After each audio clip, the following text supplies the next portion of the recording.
hi friends, आज कल मेरा पसंद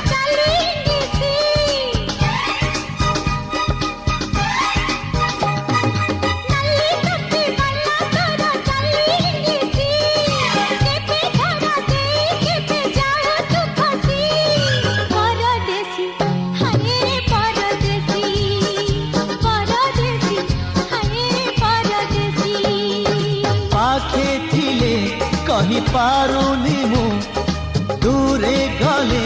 रही पारुनी मु तो लागी 16 बयसे